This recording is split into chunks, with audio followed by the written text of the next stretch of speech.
क्या इतना नाकामी, क्या आस वाला, क्या कोई कुछ नहीं बन सकता है ज़िंदगी में। आज भी याद है जब मैं कॉलेज जब स्टेट में मुझे सेकंड रैंक मिला, कॉलेज जा रहा था, तो मुझे याद है हमारे गांव से मेरा बड़ा भाई, हम फर्स्ट ग्रेजुएट थे आर्ट्स में, मेरा बड़ा भाई एमबीबीएस के लिए गया, तो अच्छा। डॉक्टर बनेगा बोल के जो बोला, तो सारा गांव वाले रिश्ता आया, रिश्ता मतलब सब मिलने वाले आए, उसको पैसा दिया है, कुछ खाने पीने का बना के दिया, उसको बस स्टेशन तक छोड़ के आया। बहुत ही मतलब बहुत ही भावुक भरी, बहुत ही एनकरेजमेंट वो मेडिकल में जा उसको रहे लगा। थे। हाँ, मुझे अच्छा लगा जब हमारा बारी आया, जब हम कॉलेज जाने का, कोई भी नहीं आया, हम अकेला मेरे पिताजी के साथ में हो एल्यूमिनियम बॉक्स को कंधे में उतार के हम गांव से डिस्ट्रिक्ट हेडक्वार्टर तक पहुंचा, 2 घंटा लगा, फिर बस में उठ के हम लखीमपुर में, वहाँ से फिर 6 घंटा का जर्नी है, जैसे तैसे करके, पहाड़ भी रास्ता भी ठीक नहीं था, पहुंचा। रास्ता में बहुत ही दिल भावुक हुआ, याद आया कि अरे क्या इतना नाकामी, क्या आस वाला, क्या कोई कुछ नहीं बन सकता है ज़िंदगी में, इतना क्यों। उस समय में इतना मैच्योर भी नहीं था, लेकिन बहुत दिल दुख लगा कि अरे साइंस पढ़ने वालों को इतना ये भाव देता और हम आस पास कुछ नहीं देता। We welcome you all to the podcast today, and we have a very special guest with us here. And we have the Special Commissioner of Police, Mr. Hibu sir, with us today, and he is the Special Commissioner of Police from the Vigilance and the Public Transport. Has a tremendous years of experience and serving the nation for couple of years. आज के हमारी podcast में जानेंगे कुछ sir की कहानियाँ, क्योंकि we believe that every story can change a story. So sir, welcome you to our podcast. Thank you, thank you. Sir, आपकी काफ़ी सालों की जर्नी है, और आपने काफ़ी साल अपने सर्विस को दिया है, और बहुत दिनों से आपने लोकल लोगों के लिए काम किया है। मैं जानना चाहूँगी सर, आपकी कहानी कहाँ से आपने शुरुआत की है, और आप कुछ अपने बचपन की कहानी बताइए, कहाँ से आप आए हैं और इतनी लंबी जर्नी जो आपने किया है इतने सालों का। अमृत, देखो ज़िंदगी में शुरुआत की है उस अरुणाचल प्रदेश जो अभी चाइना बॉर्डर में है, उसमें एक गांव है जिसका नाम है होंग विलेज।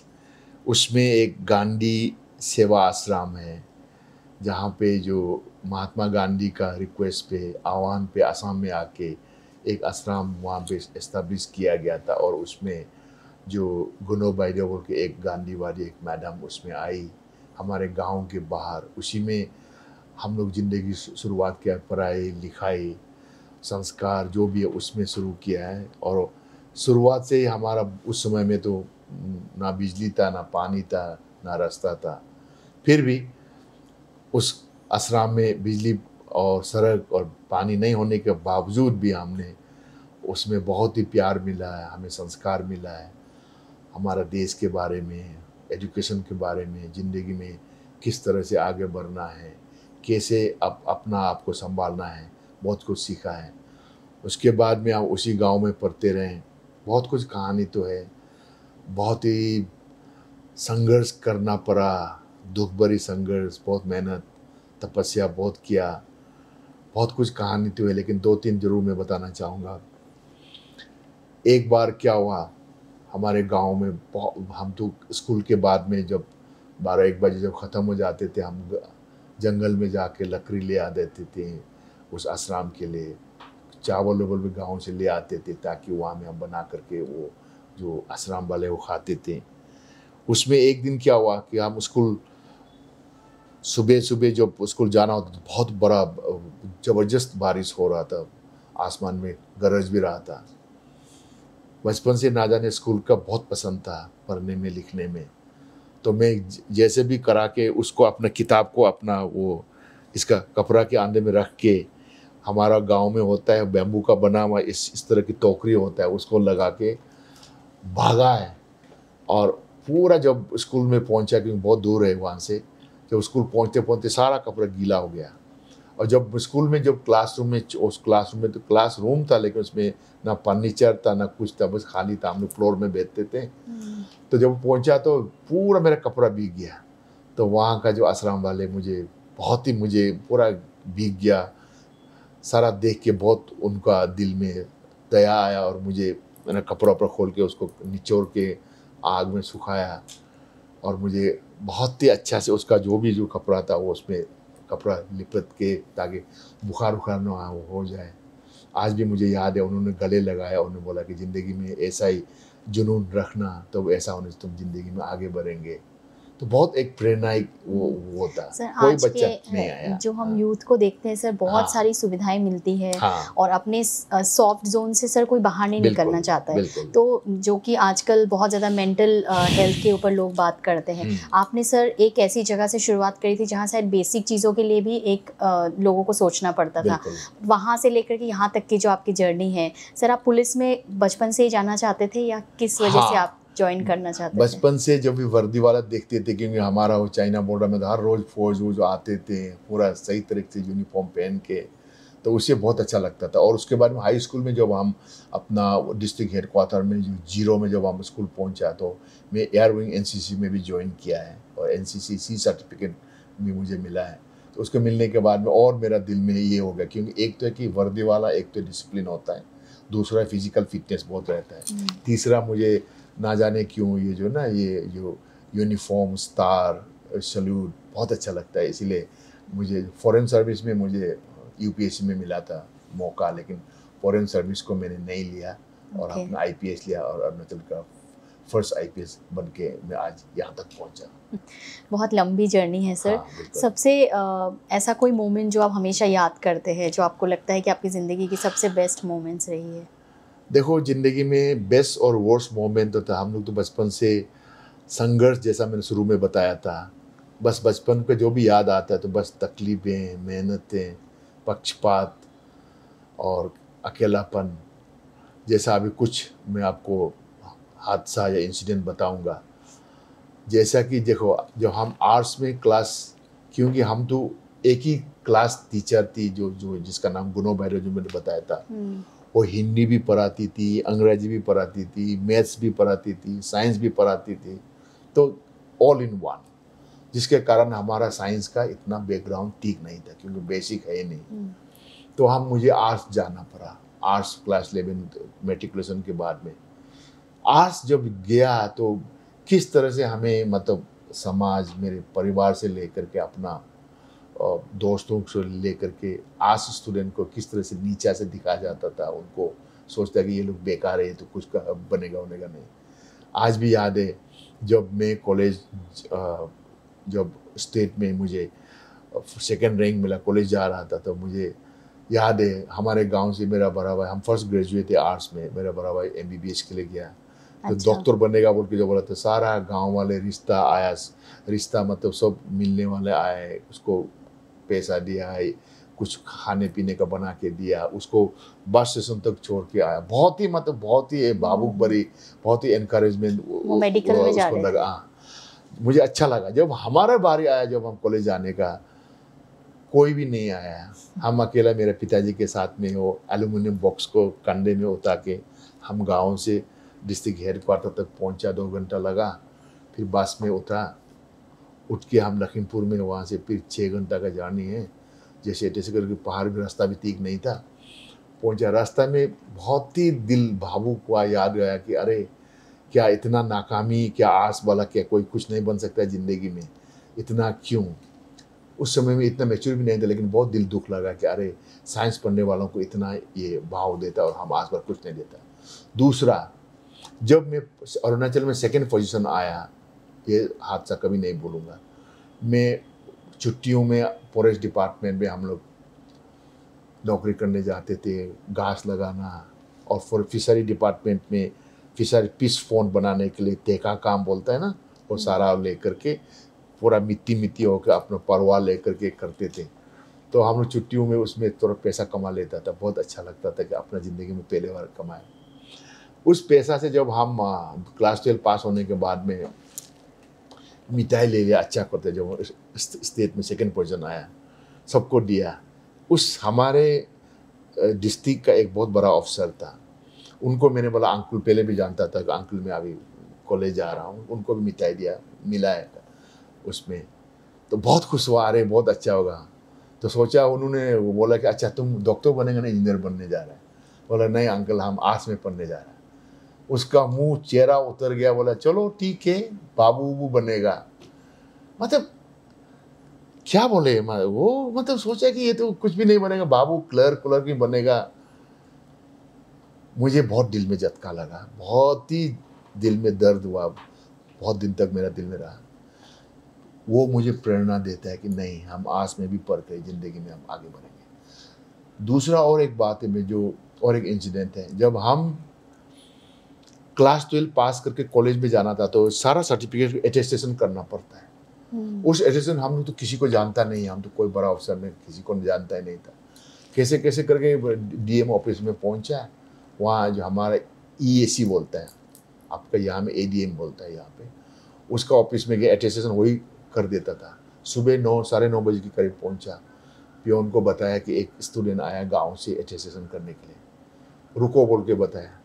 9:30 10:30 11:30 12:30 1:30 2 बजने वाला था, सब लोग आ रहा है जा रहा है, चाय आ रहा है जा रहा है, भूखा प्यासा 5 घंटा रुकता रहा, बरामदा में बैठता रहा कागज़ को पकड़ते पकड़ते। बाद में वो एक पियोन वाला कोई यादव नाम था, उन्होंने बहुत दुख होकर के बताया, जाके बताया कि बच्चा बहुत देर से रुक रहा है। तो हमारा एक उसी मेरे गांव का ही, मेरे मेरे मेरे ज़िला का ही अफसर था, अपना ट्राइबल अफसर था। अंदर गया तो साइन तो कर दिया, लेकिन मुझे चेहरा तक देखा नहीं। और मुझे लगा कि ऐसा फेंका जैसा, मतलब लगता है कि जो है ना, क्या कहते हैं ना, बिल्कुल पत्थर दिल, मैं कुछ नहीं चाहिए उसे, लेकिन कम से कम एक तो मुझे इतना देर रुकाया। उसके बाद अटेस्टेशन करने के बाद ये भी मतलब, बेटा तुम कहाँ जा रहा है, किलो दर ठीक से पढ़ना। एनीवे वो अलग बात है, इतना ठंड था, वो अपना बुखारी में बैठा हुआ, हम तो काँप काँप करके बाहर में बैठा हुआ था। मैं उठा के लेके आ गया, लेकिन फिर भी वो, इसीलिए मैं आज मेरा एसपी का या आईजी का हम स्टैम्प अटेस्टेशन वाला हर जगह में लेके जाता हूँ। कहीं भी कोई बोलता तो हम अटेस्ट करते हैं, क्योंकि मुझे याद आता है कि मुझे उस अटेस्टेशन के लिए मुझे 5 घंटा रुकना पड़ा, इतना ठंड में, -2 -4 डिग्री में। बहुत ही बड़ी, मतलब आज भी दर्द भरी कहानी ये, तो अब वो तो रिटायर हो गया है। दूसरी बात, जब हम क्लास 5 में, मैं उस जिला में जो रामाकृष्ण मिशन नरोत्तम नगर है, अरुणाचल का सबसे बेस्ट स्कूल है रामाकृष्ण मिशन स्कूल, वहाँ में स्वामी जी लोग पढ़ाते हैं। और आज जितना भी जो कुछ बड़ा आदमी बना है, डॉक्टर इंजीनियर बराबर, उसी स्कूल से बना है, क्योंकि वहाँ में मिशन डिसिप्लिन सब कुछ है। तो हर एक साल में एक स्टूडेंट लेता है जिला से, तो उस इंटरव्यू में उस साल में जिला में पास हो गया, मैं नंबर 1 रैंक पे आया। बहुत अच्छा लगा, मुझे वहाँ पहुँचाया गया मेरा बड़ा भाई ने। पहले बार मुझे जो उस स्कूल में पहुँचा तो इतना बड़ा बिल्डिंग, सोने के लिए पलंग, क्योंकि हम लोग सोते थे, हम लोग बड़ा एक बैम्बू का बना हुआ, बीच में आग जलाने का, खाना बनाने का, उसमें माँ पिताजी सो रहा है, हम सो रहा है, भाई बहन, मेरा छोटी बहन सो रहा है, हम लोग, मेरा अंकुल यहाँ, हम लोग उसी में ही सोते थे। पहले बार देखा, इतना अच्छा बिल्डिंग, अच्छा पलंग, अच्छा पानी, अच्छा रेगुलर खाना, इतना दाल, पहले बार बहुत अच्छा दाल खाया, बहुत अच्छा लगा। मतलब हम कहते हुए शर्म नहीं लग रहा हो, मतलब मैं अच्छा लगा, जो है ना, एकदम अच्छा से वो खाना पीना समय पे खा रहा है, जी रहा है, खेलने के मौका मिला, इतना बड़ा फील्ड, फुटबॉल सब दोस्त लोग आ रहा है, अच्छा कपड़ा पहन रहा है, सफ़ेद कपड़ा, सारा वो लोगो लगा और रामाकृष्ण मिशन का। सोचा कि जिन्हें भगवान ने सुन लिया, बहुत खुशी हुआ। 25 दिन रहा।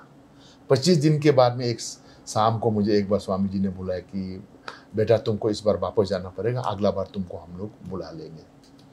बहुत दिल टूट गया, बहुत रोया, हमें क्यों निकाला, बोला कि नहीं कुछ तकलीफें हैं, तुमको जाना पड़ेगा।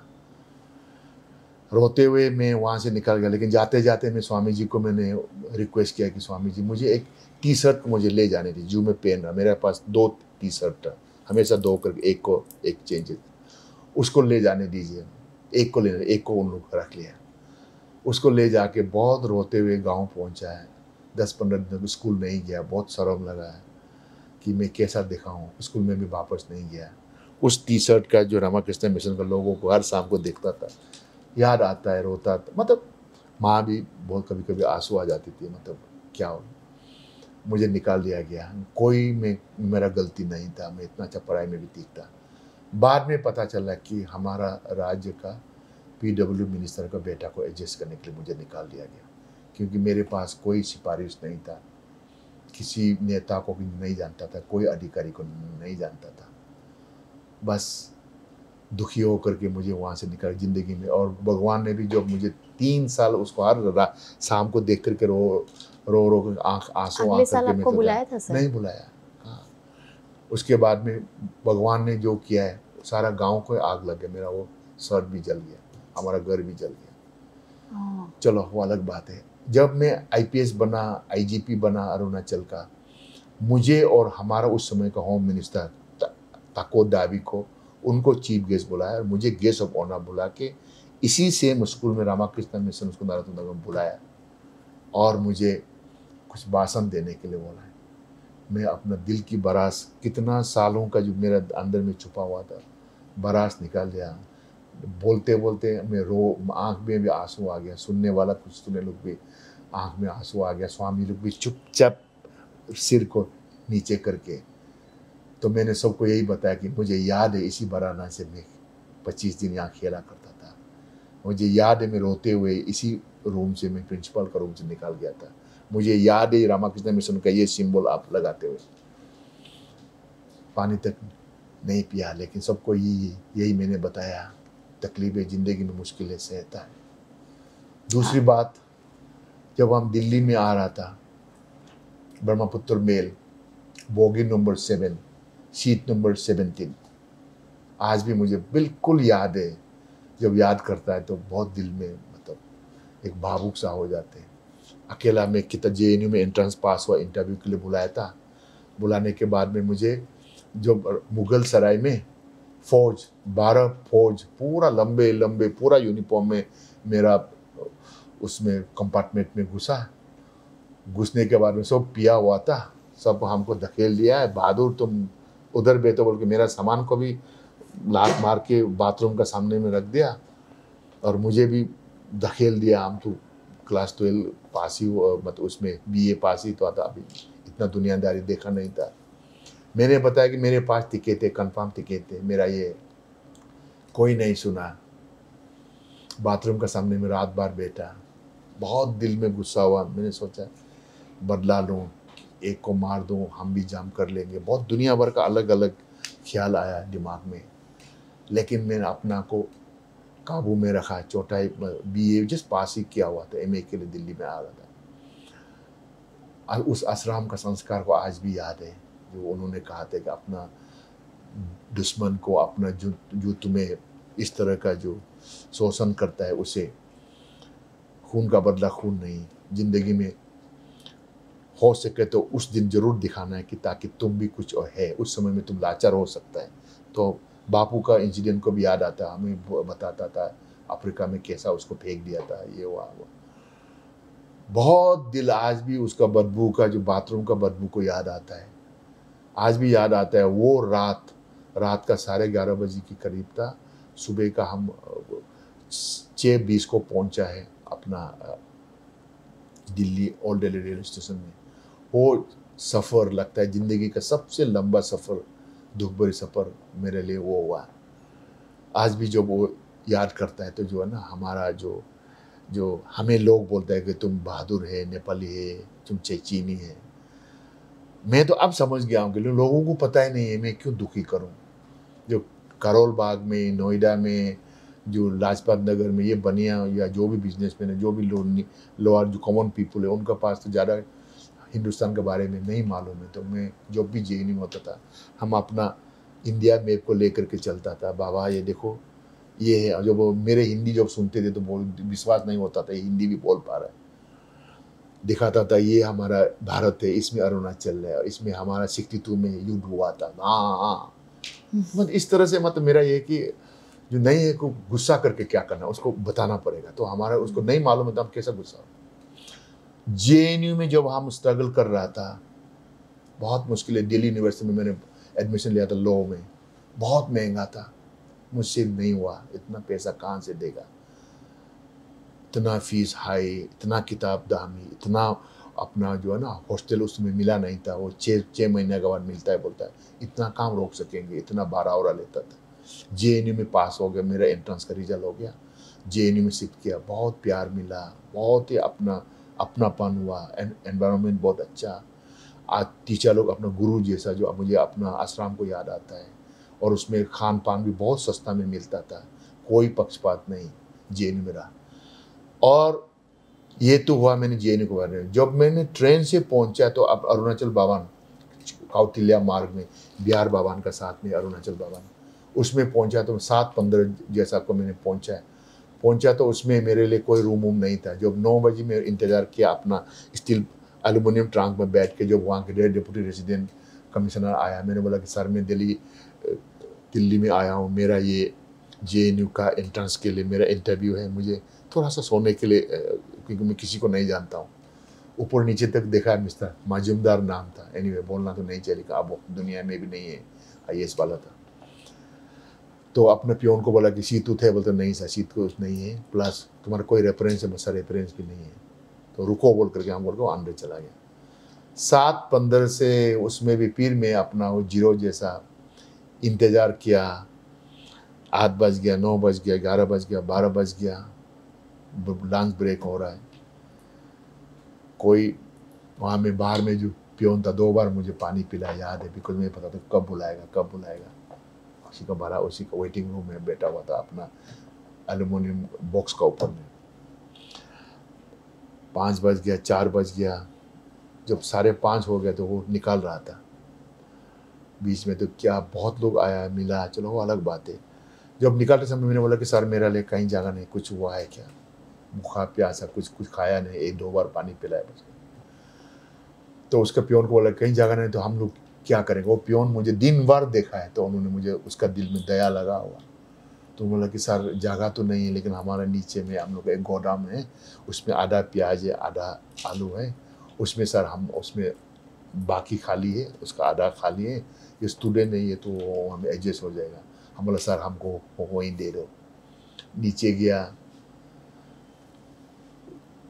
सीलिंग फैन भी नहीं था, पूरा गोदाम, विंडो भी नहीं था, आधा में प्याज आधा में आलू।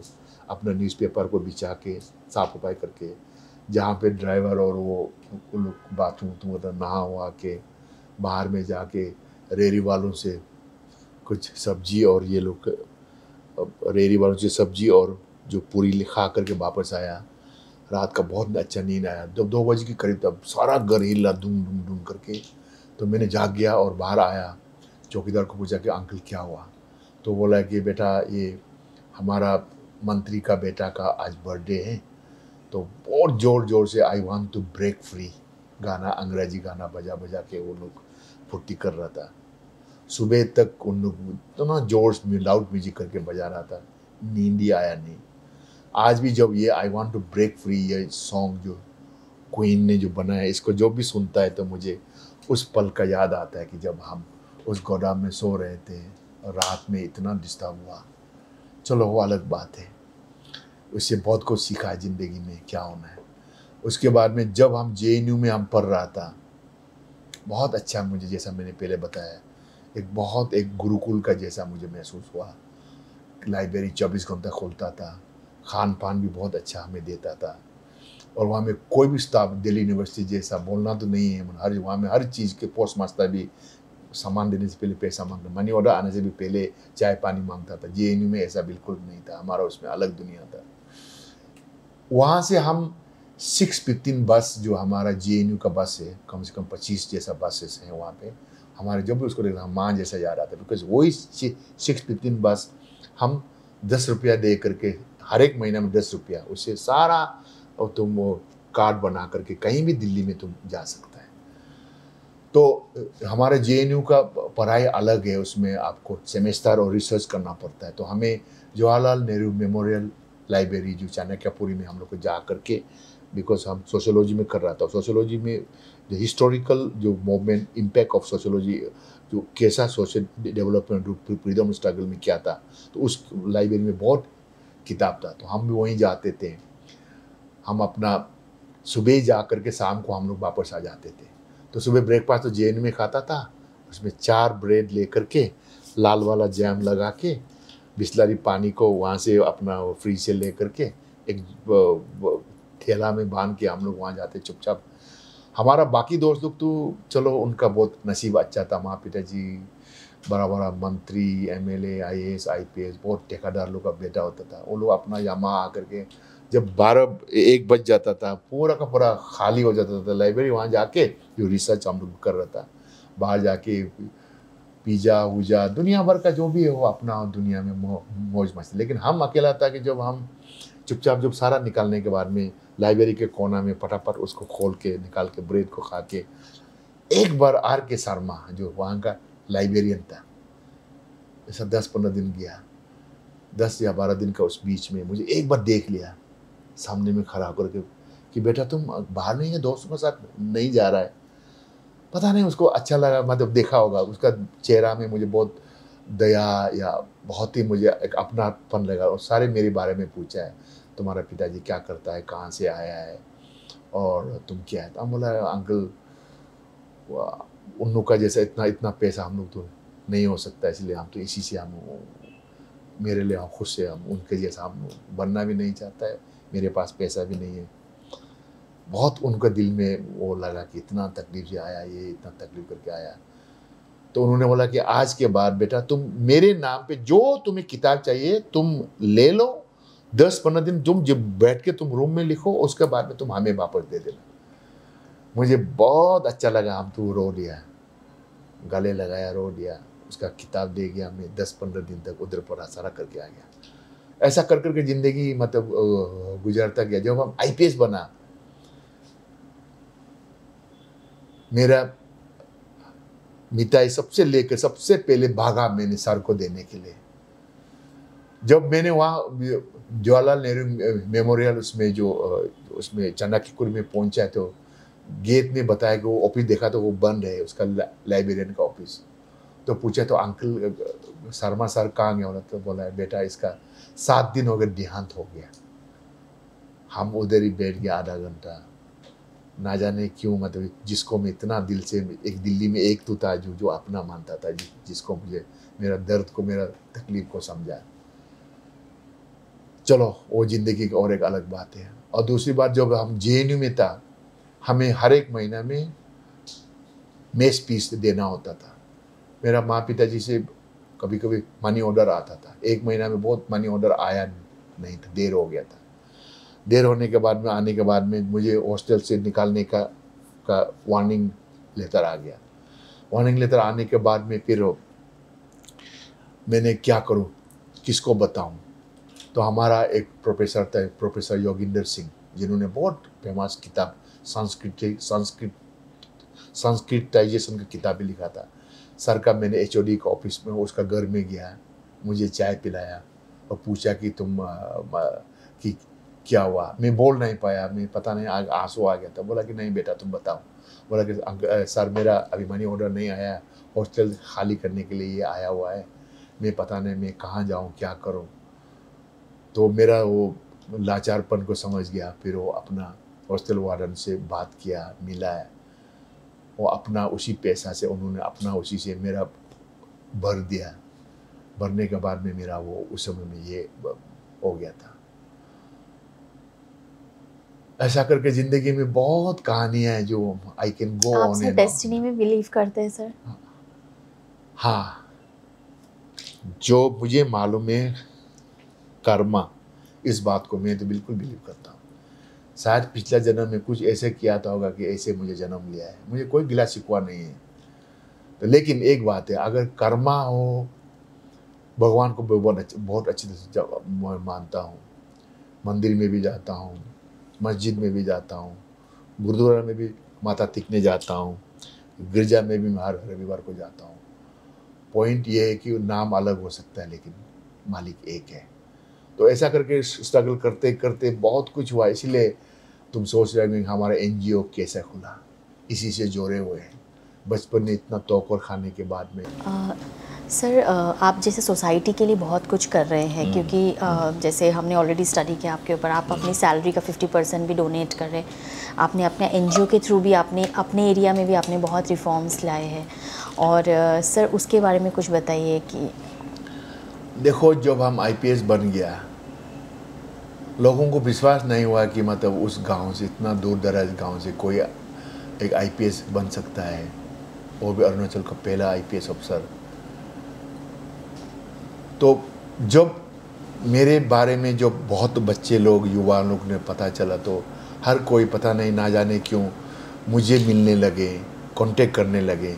जब भी तकलीफ़ें होता है मुझे पूछता है कि अंकल सर कैसा पढ़ना है, तकलीफ़ें होता है तो मुझे मदद मांगने लगा। करते थे हम शुरू से ही, मेरा तो जो भी है आपको मैं आज बताना चाहूँगा। जब हम ऐसा ज़िंदगी में मुश्किल होगी, जब IPS बना, ACP बना, DCP बना, तो मैं 2 अनाथ बच्चा को, मैं नाम नहीं लूँगा, आज मैं भगवान को बहुत शुक्रिया हूँ। एक जिसका माँ पिताजी दोनों ही मर गया था, मेरे गांव का था, अपना पढ़ाई छोड़ दिया था। पता चला कि वो अपना पढ़ाई छोड़ दिया, फीस नहीं दे पा रहा है, कहीं नहीं हो पा रहा है। उसी समय से मैं उस बच्चे को पढ़ाया लिखाया, आज वो इंजीनियर बन गया, ज़िंदगी में अपना गया। दूसरा और एक बच्चा था जिन्होंने, वो भी north eastern regional institute of science and technology में बहुत कुछ तकलीफ़ें सह के उसका पढ़ाई छोड़ने वाला था। मुझे जब क्लास 12 के बाद में सरकार ने स्कॉलरशिप दिया, उसी स्कॉलरशिप को मैंने उस बच्चे को भी मैंने पढ़ने लिखने में उनको मैंने उसका फ़ीस भर दिया। आज वो बहुत बड़ा अफसर बन के रह रहा। तो इस तरह का मतलब लोग पूछते रहे, मदद मांगते रहे, तो मैंने सोचा हम अकेला कब तक करेंगे। तो मैंने बहुत दिन सोचने के बाद में, जब ऐसा तो पुलिस ज़िंदगी में बहुत कुछ हुआ, लेकिन एक मैं हादसा में ज़रूर बताना चाहूँगा। मुझे एक अरुणाचल में जब हम DIG था, एक हमारा ज़िला जो हेड क्वार्टर है अनिनी नाम, उस ज़िला का डिस्ट्रिक्ट ट्रेजरी ऑफिस से 15 करोड़ लूट लिया था। तो मुझे वहाँ भेजा गया, हेलीकॉप्टर से ड्रॉप किया मेरी टीम के साथ में। ज़िंदगी जा सकता था बुलेट प्रूफ ले करके। बहुत तफ्तीश किया, तफ्तीश करने के बाद में वहाँ के ADM को भी अरेस्ट किया, जंगल से पैसा रिकवर कर लिया, 15 करोड़ हेलीकॉप्टर से वापस लिया। उसमें इसलिए बता रहा हूँ कि उसमें उस 15 करोड़ में से सरकार ने मुझे 25,000 इनाम दिया और एक गोल्ड मेडल दिया। चलो मैं बहुत आभारी हूँ। उस 25,000 को मैं रुमाल में बांध के मेरा NGO का शुरुआत हुआ। तब मैंने जो कर रहा था, हर कोई मदद मांग रहा था, क्यों ना एक NGO खोल ले। मेरे जैसा जो समाज के लिए कुछ वापस देना चाहते हैं, उन लोगों को ढूंढो, उनको एक साथ मिल करके एक संस्था बनाएं, ताकि हम लोग और अच्छी तरह से इन फॉर्मल वे पे हम हेल्प कर सकें। तब ये शुरुआत हुआ हेल्पिंग हैंड। और इसी हेल्पिंग हैंड में मेरा IAS, IPS, IRS, अच्छे supreme court lawyer, entrepreneur, actor, actress, बहुत लोग मेरे साथ जुड़े हुए हैं। और हमारा उसमें सिर्फ हम स्कॉलरशिप भी सिर्फ नहीं देते, हम हर साल 3 करोड़ जैसा स्कॉलरशिप बच्चों को UPSC के लिए, NET के लिए, IIT के लिए, सारा उनके लिए हम JEE के लिए हम देते हैं। हमारे पास ब्लड बैंक है, हमारे पास में आखिरी आहुति है। जो पहाड़ों से, क्योंकि जो आदमी जो सिटीज़ में आके जब लाचार या मर जाते हैं, उनका अंतिम संस्कार कभी कभी ऐसा ही सरकार, जो गरीब आदमी जो होता है, तो उसे ऐसा ही MCD वालों ने लगा करते, नहीं, हम उसे होने नहीं देता है। कोई भी पहाड़ से, लद्दाख हो, नागालैंड और चलो कहीं भी हिंदुस्तान में अगर मरा है, अगर उसका कोई नहीं, तो हम उनका अंतिम संस्कार करते हैं। मैं बहुत खुशनसीब हूँ कि हमें इंडिगो वालों ने भी मदद किया है, और उसके CSR से बहुत डेड बॉडी हमारा रिकमेंड से CSR के तहत उन्होंने कैरी किया, बिस्तरा ने भी कैरी किया है। तो ऐसा करके हम लोग जो है ना, और उसके बाद में ये तो हम कर ही रहा है, और उसके बाद अवेयरनेस कैंपेन, कहीं भी हिंदुस्तान में कहीं भी सिटी में अगर कोई भी पहाड़ी वालों को अत्याचार हो रहा है, पक्षपात हो रहा है, अगर कोई नहीं हो पा रहा है, तो हम लोग, हमारे पास लॉयर है, एडवोकेट्स है, काउंसलर है, हम उनको मदद करते हैं इनिशियल स्टेज। हम ये नहीं कह रहे कि हम पुलिस और एडमिनिस्ट्रेशन में काम लेना, नहीं, हम इनिशियल स्टेज पे जो वो लाचारपन हॉस्पिटल में पड़े हुए हैं या किसी का पास बेसहारा है, उस इनिशियल स्टेज को हम संभाल लेते हैं। फिर हम उनका माँ पिताजी को बताते हैं, या उसका संस्था को बताते हैं, या उसका एम्प्लॉयर को, कॉर्पोरेट हाउस को बता देते, ताकि उसको आगे के जो इनिशियल क्रिटिकल समय में हम लोग संभाल लेते हैं। हमारा वॉलंटियर सारा हिंदुस्तान में फैले हुए हैं, लंदन में भी, अमेरिका में भी, सिंगापुर में भी, दुबई में भी, हांगकॉन्ग में भी है। और ये वॉलंटियर के बिना पैसे का, हर हम जो जोड़ना चाहते हैं जोड़ लेते हैं, उसको हम ट्रेनिंग देते हैं। वो जैसा अगर कोई सिंगापुर में है, सिंगापुर वाला हमारा, अगर कोई भी हमारा पहाड़ी वाला जो है ना, जो नॉर्थ ईस्ट वाला, या कोई भी हिंदुस्तानी, हमें भी, बाकी हिंदुस्तान भी मदद मांगता है, फिर हम उसको हम उसी वॉलंटियर को बताते, तो वो वॉलंटियर खुद जा करके या तो उसको खून देते हैं या उसको मेडिकल में संभाल लेते हैं, मर जाता है तो उसका अंतिम जो मॉर्चुरी में डेड बॉडी को टेक ओवर करते हैं, उसका गांव वालों को बताते हैं, उस कम्युनिटी का जो उनका है उनको बताते हैं, ताकि उसका सही तरह से अंतिम संस्कार हो। अभी हमने एक तो शुरू किया एक एक्सपेरिमेंट, हम बापू से बहुत प्रभावित है बचपन से ही, मेरा आदर्श है महात्मा गांधी सेंटर। मेरे पास कुछ भी नहीं है, मेरे पिताजी ने मुझे एक छोटा सा ज़मीन है मेरा गांव में, उस गांव को मैंने बापू का नाम पे मैंने लिख के डीएम को दे दिया है, और वो अभी हम एनजीओ महात्मा गांधी सेंटर वहाँ में चला रहा है। और उस चलाने के लिए मेरा महीना का जो भी मेरा मंथली सैलरी 50% उधर ही जाते हैं। मेरे पास गाड़ी भी नहीं है, लेकिन गाड़ी है, सरकार देता है 3 स्टार वाला फ्लैग वाला, लेकिन अपना गाड़ी नहीं है। मैं नहीं कह रहा, सुनाने के लिए नहीं कह रहा हूँ। तो इस गांधी सेंटर में क्या करता है, हमारे 9 गांव हैं, उस 9 गांव में सबसे पहले हम लाइब्रेरी खोला, करियर गाइडेंस लाइब्रेरी, क्योंकि हमारा 9 गांव में अगर आपको किसी को फौज में भर्ती करना है या आप बैंक में ज्वाइन करना है या आप एलडीसी यूडीसी बनना है, कोई भी अगर संस्था फॉर्म मिलना है, तो आपको जाना पड़ता है डिस्ट्रिक्ट हेडक्वार्टर। 3.5 आवर्स आने में, 2.5 आवर्स जाने में, 2.5 आवर्स, 5 घंटा चले थे। फिर उसमें मिलता भी नहीं, कागज़ आता भी नहीं है, फिर कहाँ से करेगा, कहाँ इंफॉर्मेशन मिलेगा। लाइब्रेरी में जाओ, पुराना सा किताब में उसका बारे में नहीं बोलूँगा, वो सारा लेटेस्ट बुक नहीं है। तो हमने सोचा कि हमको राष्ट्रपति जी ने भी मदद किया है, होम मिनिस्टर ने भी मदद किया, बहुत अच्छे अच्छे लोग ने किताब दिया, सारा करके अभी हम 40,000 जैसे किताब जो आईआईटी से लेकर के, यूपीएससी से लेकर के, बैंकिंग से लेकर के, आर्मी रिक्रूटमेंट से लेकर के, पुलिस रिक्रूटमेंट से लेकर के, सारा सब इंफॉर्मेशन करियर गाइडेंस किताब रेडी है। और अभी उसमें हमने जो डेल कंपनी, अमेरिका कंपनी, उन्होंने हमें स्मार्ट क्लास भी दे करके अभी हम करियर गाइडेंस डिजिटल सेंटर, उसमें सारा कोई भी इस देश में कोई भी तुम्हें नौकरी करना है तो उसमें सारा डिजिटाइज है, उसमें हम ट्रेनिंग भी करा रहा है उससे, ताकि उससे फॉर्म भी भर देता है और उधर से फॉर्म फिलअप करके कर देता है। ये एक हो गया, लाइब्रेरी हो गया। दूसरा हो गया हेल्थ सेंटर, एक छोटा सा हम हेल्थ सेंटर खोला है, उसमें बेसिक फर्स्ट एड का हेल्थ सेंटर, क्योंकि 9 गांव में हमारा गांव है second largest village in Asia है, उसके बाद 9 गाँव का सामने में जरा सा भी कट भी लेता है या बुखार भी होता है तो आपको हॉस्पिटल में जाना पड़ता है, डिस्ट्रिक्ट हेडक्वार्टर। वहाँ में जाने के लिए 3 घंटा जाने में, 3 घंटा आने में आपको 6 घंटा लग जाता है। फिर उसके बाद में कभी वहाँ दवाई भी मिलता नहीं है, छोटे छोटे चीज़ के लिए सारा 9 गांव का जो पेशेंट वाला वहाँ जाके फिर आ जाते, सारा तकलीफें मेरी माँ ने खुद भी मैंने देखा है, पकड़ते हुए, अपना कपड़ा से बांधते हुए, जो छोटा सा जो ब्लीडिंग हुआ उसको बुखार के लिए भी।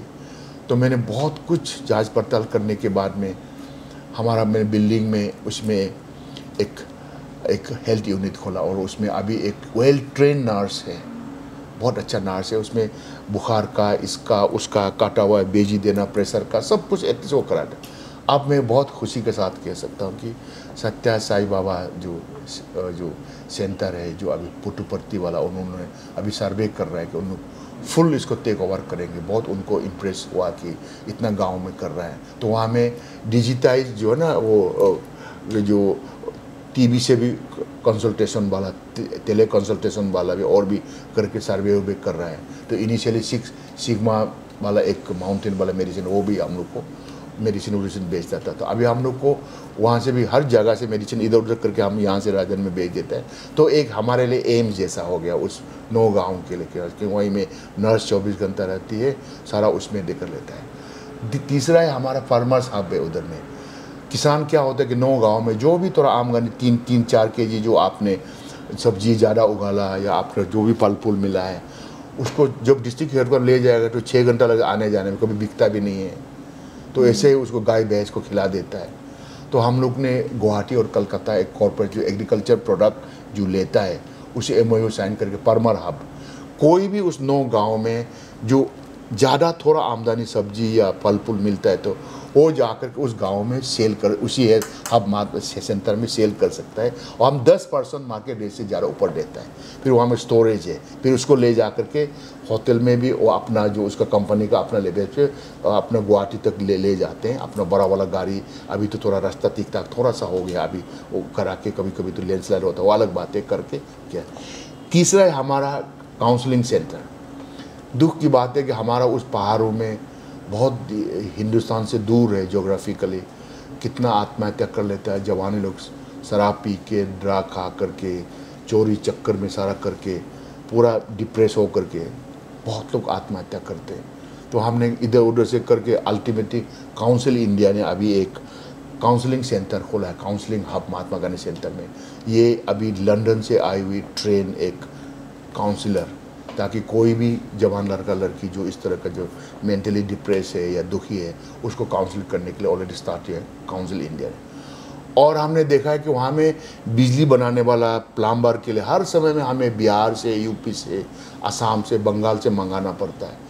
तो उसमें अभी मेधावी स्किल यूनिवर्सिटी वालों ने अभी बहुत खुशी के साथ कह रहा हूँ कि सैनिटाइजर के साथ एक model skill training for electrician and plumber के लिए बनाया हुआ है, ताकि उसी में हम चालू करने वाला है।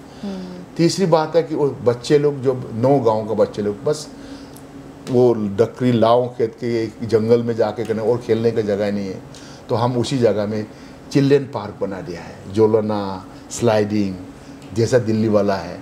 मैं बहुत खुशी हूँ कि मानव गुप्ता बोल के एक अच्छा भला आदमी है, उन्होंने 20 लाख जैसा सारा करके उसमें पूरा हम बना दिया है।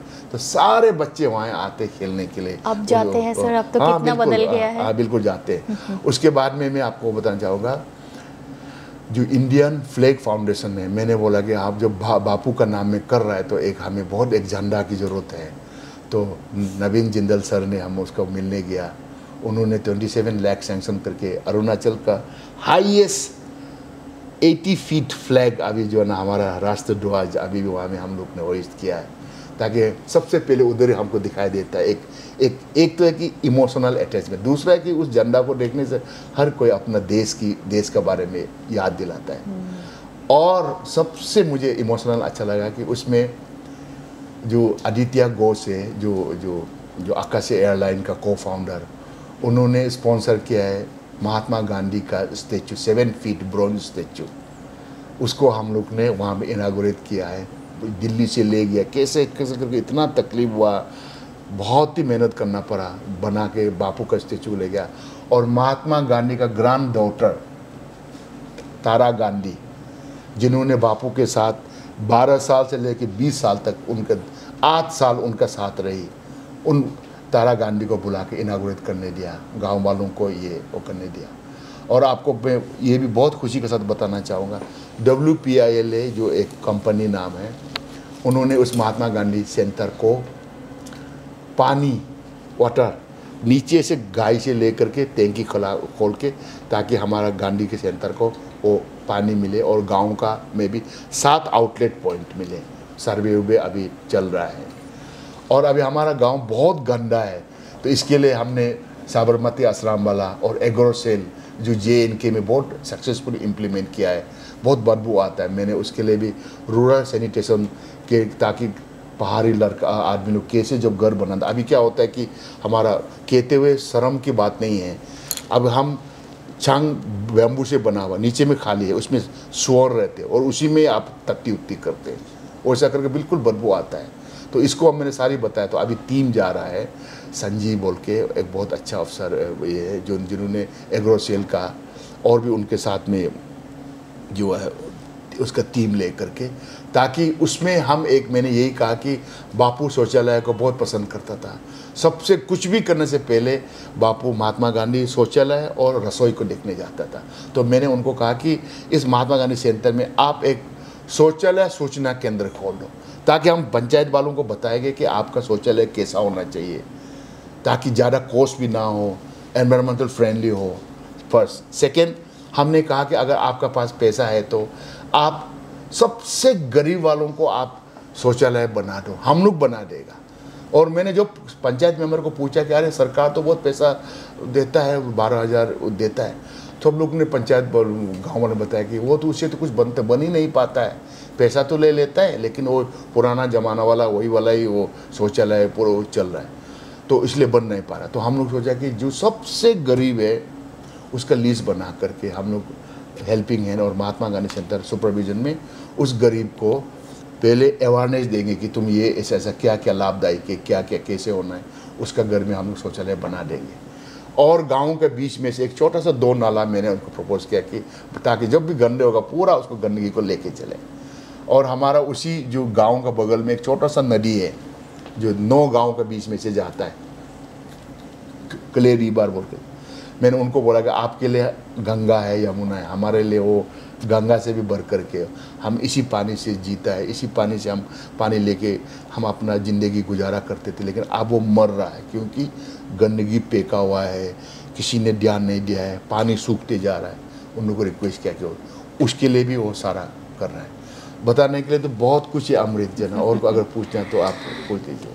सर, आप आईपीएस क्यों बनना चाह रहे थे? तो उसके पीछे का मोटिवेशन क्या है, और जो आप इतना काम कर रहे हैं ये एनर्जी कहाँ से आती है सर? देखो, पुलिस में एक तो है कि मैंने बताया कि वर्दी बहुत पसंद है, ये एक बहुत एक जुनून है, जब देखता है तो दिल जोश पर आ जाते हैं। और दूसरा, मैं अभी 30 साल नौकरी हो गया, अभी डीजी रैंक हो गया, मुझे प्रमोशन भी मिल गया है। चैलेंजेस इसीलिए मैं सोचता हूँ कि ये पुलिस एक ऐसा एक सर्विस है, ऐसा एक नौकरी है कि आप शुरू से लेकर लास्ट तक इंस्टेंटली आप जनता का बीच में है, आप न्याय दिला सकते हैं, फैसिलिटेट कर सकता है। और आप अगर अच्छा पुलिस वाला है तो मेरा ये निजी मानना है कि अगर जिस समाज में अच्छा पुलिस बीट कांस्टेबल है, पुलिस वाला है, अच्छा नर्स है और अच्छा टीचर है, तो वो समाज कभी डूबेगा नहीं। इसीलिए पुलिस में इसीलिए आया हूँ कि नंबर 1 यूनिफॉर्म, नंबर 2 इंस्टेंटली आप हर समय में इंसान का दुख दर्द कोई समय में आप हमेशा आप उसको आपका मदद के लिए आते हैं, उस समय में आपका अहम रोल है कि उसका दुख को कम करने में, उसको न्याय दिलाने में हमारा कानून को इम्प्लीमेंट हम करते हैं ना। तीसरा ये है कि एक बहुत एक अच्छा साधन है कि जो आप इस पुलिस वर्दी को लेकर के आपको इंस्टेंटली देश और समाज आपको रिकॉग्नाइज करते मिलते हैं।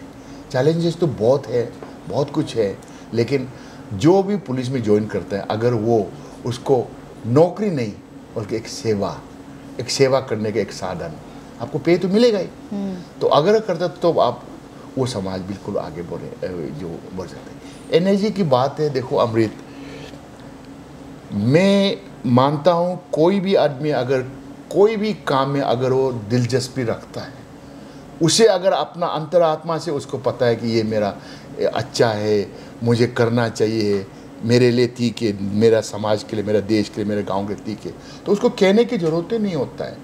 तो एनर्जी इसलिए होता है कि तुम्हें तो आपको हेल्दी रहना पड़ेगा, पॉजिटिव रहना पड़ेगा और आपको प्रोसीड्योर जानना पड़ेगा। हेल्दी रहने के लिए हम तो ये मैं कह रहा हूँ, मैं आप देखने वाला को ये कहा कि ज़िंदगी में तुम कुछ भी बनो, अगर तुम्हारा अच्छा स्वास्थ्य नहीं है ना, तुम अपना आप के लिए भी बोझ है, तुम्हारा ऑर्गेनाइजेशन के लिए भी बोझ है, देश के लिए भी तुम बोझ है। तो इसीलिए हम लेक्चर नहीं देते, सुबह में जल्दी उठ करके हम 5 बार चक्कर काटते हैं, बैडमिंटन खेलते, बैडमिंटन का पागल हूँ मैं, हम वेटरन चैम्पियन भी हैं। उसके बाद में खेलने के बाद में फिर आधा घंटा अपना योगा 12 आसना करता हूँ। उसके बाद में पूरा 2 घंटा 1.5 आवर्स तो 2 घंटा पूरा अपना शरीर को डेवलप करने के लिए। उसके बाद तुम नहा लो तो लगेगा कि तुम 15-16 साल का बच्चा है। जो आदमी हेल्थ नहीं रखेगा सारा दिन उसी से आपको एनर्जी मिल जाता है। खाने में क्या पसंद है सर आपको? हाँ, हम तो वो जनरली नेचुरली फ्रूट ही ज़्यादा पसंद होता है, नॉनवेज भी पसंद करता हूँ, वो जो रोस्टेड वाला जो है ना इनका। लेकिन हम वेरी स्ट्रिक्ट, ऑयल विल बिल्कुल नहीं, बीच में इधर उधर खाना नहीं, चाय नहीं पीता हूँ। और सर फैमिली का क्या टेक है, जो आप इतना काम कर रहे हैं, फैमिली आप कैसा, आदत सा बन गया है। उन लोग भी कहता है कि कौन सा, कभी कभी शिकायत तो होते हैं पापा, और तो मेरा वाइफ बोलते हैं कहाँ, जब दिवाली मना रहा है तुम रास्ते में होते हैं, जब दुनिया न्यू ईयर मना रहा है तुम अरेंजमेंट में रहते हैं। मैंने कहा कि देखो वर्दी का उसी का दूसरा रूप है कि जब दुनिया सो रहा होगा हमें जागना होता है, तो उन लोग की आदत तो बन गया। फैमिली इधर ही रहती है सर हाँ, दिल्ली लेकिन में। यही अच्छी बात है कि उन लोग ने मान लिया कि शुरू में तो तकलीफें हुई, यार क्या ज़िंदगी, क्या नौकरी है, लेकिन अब आदर हो गया कि हाँ, जब हम किसी को बचाते हैं, किसी को अंतिम संस्कार कर देते हैं, किसी लाचार बच्चा को हम पढ़ने के लिए स्कॉलरशिप दे देते हैं, किसी को न्याय दिला देते हैं, तो उसमें उनको पता लगता है कि हाँ, तो उन्हें भी खुशी होता है, हाँ मेरे पापा या मेरा पति जो भी कर रहा है समाज के लिए कर रहा है, उस बेसहारा के लिए कर रहा है। सर आपको देख के मुझे ऐसा लगा कि ज़िंदगी में कोई भी प्रॉब्लम नहीं है, मुझे लगता है हम उस चीज़ को कैसे ले रहे हैं वो ज़्यादा वो है। सर आजकल जैसे बहुत ज़्यादा मेंटल इश्यूज़ के साथ यूथ मतलब हर दिन गुजरता है, एक मैसेज दीजिए सर यूथ के लिए जो भी आपके वीडियो को देख रहे होंगे एज एन इंस्पिरेशन, कुछ भी वो करना चाहे अपने लाइफ को तो कैसा मोटिवेशन ले। हाँ देखो, मैं तो क्वालिफाइड नहीं हूँ कि हर किसी को मैं एडवाइस दे या सुझाव दे, लेकिन एक बात तो ये मैं ज़रूर कह सकता हूँ कि अगर ये जो आज दिख रहा है इतना शान और शौकत, जितना डीजी रैंक का सारा सब कुछ करके अगर यहाँ में आप दिख रहे हैं, मुझे मालूम है आप लोग ज़्यादातर लोग नहीं सोचेगा कि इसका पीछे कितना मेहनत गया है, कि इसका पीछे कितना पीड़ा और आंसू और मेहनत, और कहते हैं ना अंग्रेजी में डिफर योर ग्रेटिफिकेशंस। अगर आप ज़िंदगी में कुछ भी करना चाहते हैं तो 3 चीज़ आप ध्यान रखना है। ये मैंने सीखा है 30 साल पुलिस सर्विस में, अब डीजीपी हो गया हूँ, इससे और ऊपर तो भगवान का आशीर्वाद से पुलिस रैंक है भी नहीं। एक तो है कि अगर मेरा एडवाइस बोल के मैंने अपना निजी एक्सपीरियंस से ज़िंदगी से जी के 30 साल आईपीएस में बनने को, ठीक है। हाँ, ये भी बताना बोलेगा, हम आईपीएस से पहले स्टेट सिविल सर्विस में 1 नंबर में आया था। मैं तो एसडीएम भी रहा हूँ 1 साल, लेकिन मुझे अच्छा नहीं लगा है उसमें, तो वो बहुत ही समय लगेगा आईएएस बनने में, समय तो बुरा हो जाएगा, वो अलग बात है। फर्स्ट इज़, अगर तुम ज़िंदगी में कुछ भी करो, सबसे पहले तुम भगवान और माँ पिता जी को आदर करना है, शुक्रिया अदा करना है कि तुम इंसान के रूप में जन्म लिया है, मौका मिला है तुम्हें। दूसरा, उसके बाद में तुम ये कभी मत सोचो कि हम डीपीएस में, पब्लिक स्कूल में, ये मिशनरी स्कूल नहीं पढ़ा और नहीं, तुम जहाँ कहीं भी हो, उस हालात का जो भी अवेलेबल रिसोर्सेस है, फैसिलिटी, उसको बेस्ट यूज़ करना है। अगर तुम गांव में है तो तुम कभी दुखी मत हो, हम दिल्ली में क्यों जन्म नहीं हुआ ना, अरे गांव में कोई ना कोई टीचर तो होगा ना। उस मक्खी की तरह, उस हनी बी बोलता ना, जो चोंच से निकाल करके जो हनी को निकालते हुए अपना घर बसा लेता है। तो आप जहाँ कहीं भी हो, जो कुछ भी तुम्हारे साथ खुश रहो और उसे make best use of that. उस साधन, उस स्कूल, उस पाठशाला, उस आश्रम, जहाँ भी हो, उसको तुम दिल लगा करके, उसका जो भी तुम्हारा गुरु देता है उसको तुम बेस्ट ले लेना, नंबर 1। नंबर 2, आपको ऐसा लेते समय में अगर आप डिसिप्लिन, अनुशासन नहीं है आपके पास, तो आप जिंदगी में कुछ नहीं बन पाएंगे। चाहे तुम्हारा दिमाग में जितना भी इंटेलिजेंट हो, जितना भी तुम अलर्ट हो, जितना भी तुम अमीर हो का बच्चा, कुछ भी हो, सेल्फ डिसिप्लिन। जैसे सेल्फ डिसिप्लिन क्या होता है, मेरा ये मानना है, सुबह पहले जल्दी तो उठो। जो आदमी जल्दी उठता है, मेरे लिए एक निशानी है, वो आदमी आगे बढ़ेंगे। हम जब 6 बजे जाग जाता है, मेरा कुछ साथी लोग, मैं बोलना नहीं चाहूँगा, जब कॉलेज में, स्कूल में था, 10-9 बजे तक सोते थे, क्लास 9:30 है, 9 बजे तक सोते थे, ब्रेकफास्ट को रास्ता में खा के चलते थे। तो क्या आदमी होगा, हम उठ करके 4 घंटा मैंने पढ़ लिया ना, होमवर्क कर लिया ना, रिव्यू कर लिया ना। और मेरे बेटे, जो मेरा दोस्त जो सो रहा है, उसका तो 4 घंटे वैसे उसको तो निकल गया ना, और उसको मेंटली भी प्रिपेयर नहीं है, तुम स्कूल में जाओ। इसलिए अनुशासन की बहुत ज़रूरत है। और सुबह जल्दी उठो, जाने से पहले अपना पढ़ाई लिखाई करो, क्या करना क्या नहीं करना है, अनुशासन। तीसरा, अपना आपको पहचानो, किसी का कहने पे मत जाओ। चाहे तुम्हारे पिताजी हो, तुम्हारा माँ हो, तुम्हारे चाचा हो, तुम्हारा भतीजा हो, अरे तुम्हें अगर खेल कूद में पसंद तो उस पर जाओ। अगर तुम्हें पढ़ने मन नहीं है तो कुछ तो करो, बनाओ और बनाओ। ये मैं हमेशा बोलता हूँ। अरे तुम दूसरों को क्या, आजकल दुनिया भर का सोशल मीडिया, फोन, सबसे बड़ा दुश्मन ये है। सोशल मीडिया में, अरे ये भी रहेंगे ना, कुछ तो बनो। अगर अभी तुम क्लास 10, 12 स्कूल और कॉलेज में अगर तुमने अपने समय को बर्बाद कर दिया है सोशल मीडिया में, अननेसेसरली शराब में, ड्रग में, इस कॉलेज को बंक करके कुछ लोग कहते हैं कि कल क्या होगा, अब जिंदगी का ले लो मजा। कॉलेज में जाके सारी डेटिंग लड़की लेके इधर लेके उधर लेके पार्टी पुर्ती ये वो, तो तुम्हारा जिंदगी तो कभी होगा ही नहीं। लिख के रखो तुम, क्योंकि ये जो समय 10वीं 12वीं और कॉलेज, ये 5 साल अगर तुमने सही तरीके से नहीं गुजारा तो जिंदगी में तुम्हारा अंधेरा ही अंधेरा है।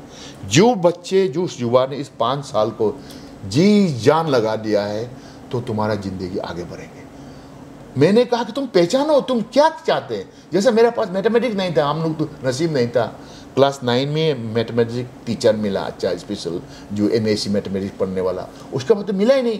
तो आप अपना आप को पहचाने कि तुम किस चीज़ में पसंद है, उस चीज़ को तुम माँ पिताजी को बोलो। तुमने ये जो 3 इडियट वाला फिल्म देखा होगा, एक हीरो था जिसको फोटोग्राफी बहुत इंटरेस्टेड था, इतना दर के मारे वो उसको इंजीनियर बनाने के पापा लगा, लेकिन वो जो फोटोग्राफी में कितना किताब निकाला, वो एक ज़िंदगी की कहानी है। हम लोग हर रोज़ मिलते हैं, किसी को म्यूजिक का इंटरेस्ट है, किसी को स्पोर्ट्स का इंटरेस्ट है, किसी को ये ज़रूरी नहीं है कि सिर्फ MA BA IAS IPS नहीं। मैं तो हमेशा बोलता हूँ यार, ये IAS IPS सिर्फ हम लोग ज़्यादातर में हम लोग जो पावरलेस है, हम लोग नेता को बाहर बात सुनना पड़ता है, आफ्टर ऑल हम लोग सिर्फ लॉ इम्प्लीमेंट करता है, ठीक है, हम लोग का रोल है। मैं तो कहूँगा कि जो अच्छा स्टूडेंट है, अच्छा पढ़ा लिखा में ठीक ठाक है, जिनका पास इनोवेटिव आइडिया है, खेल कूद में इंटरेस्ट है, आप यार थिंक आउट ऑफ बॉक्स। दुनिया खोला हुआ है, सोशल मीडिया है, अच्छा से करके देना। तुम जिस चीज़ में भी जो तुम रुचि रखता उसमें करके पागल की तरह करो, 1000 बार करो, 1000 बार उसको सीखो। आज मेरी कौम को अगर हम जबरदस्ती, हमारा हेल्पिंग हैंड में है, मैं छोटी बहन को अगर मैं उसका माँ को बोलता है कि इसको तुम डॉक्टर बनाओ, जबरदस्ती बनता, आज वो ओलंपिक मेडल तो दूर की बात, शायद नाच भी बनता नहीं था, बिकॉज उनको पसंद ही नहीं है खून का, उसको पसंद ही नहीं है। तो इसीलिए मैं सबसे यही मैं कहूँगा, अच्छा मौका मिला है, तुम युवाओं खुश रहो, जो भी मिला है उसे खुश रहो। और ये बात लास्ट पर ये मैं ज़रूर कहूँगा, अब तो तुम्हें कोई जिम्मेदारी नहीं है। माँ पिता से पैसा मिलता है, समाज तुमको कोई जिम्मेदारी दिया नहीं, लेकिन अपना आप से पूछो, आज आईना में जा कर के पूछ लेना कि हम 3 साल के बाद हम कहाँ होगा, 5 साल के बाद हम कहाँ होगा। कभी सोचा तुमने कि तुम्हारा माँ पिता जो बुरी हो जाएंगे, क्या तुम फिर हाथ फैला के पैसा मांगने जाएगा, पिताजी माँ हमको पैसा दे दो? शर्म नहीं आएगा? जिंदगी तुम्हारा है, माँ पिताजी तो कुछ समय तक आपको मदद करेंगे, लेकिन आगे नहीं कर पाएगा। बहुत अच्छा लगा सर, आज आप हमारे पॉडकास्ट में आए और बहुत सारी चीज़ें हमने आपसे जानी।